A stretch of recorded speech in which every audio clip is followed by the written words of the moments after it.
গাজায় আমাদের মুসলিম ভাই বোনদের উপর নির্মম নির্যাতন চলছে, আমাদের হৃদয়ে রক্তক্ষরণ হচ্ছে। আজকে আমরা প্রতিবাদ জানাতে আসছি, আমাদের দুঃখ ক্ষোভ প্রকাশ করতে আসছি। আমরা আন্তর্জাতিক পর্যায়ে বিচার দিতে আসছি, আল্লাহ রাব্বুল আলামিনের কাছে বিচার দিতে আসছি। আমাদের আজকের প্রোগ্রামে উপস্থিত হয়েছেন আমাদের অত্র এলাকার, বিশেষ করে গন্ধবপুরের নেতৃত্বস্থানীয় মানুষগুলি।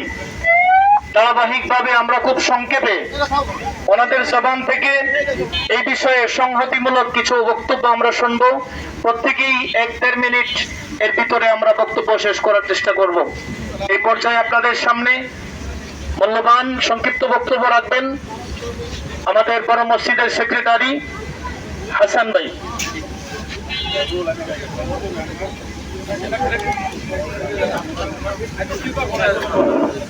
বিসমিল্লাহির রহমানির রহিম। আসসালামু আলাইকুম। আজকে আমরা এই জায়গায় সমবেত হয়েছি সবাই একসাথে ইসরায়েলের বর্বরতার হামলা, জুলুম, অত্যাচার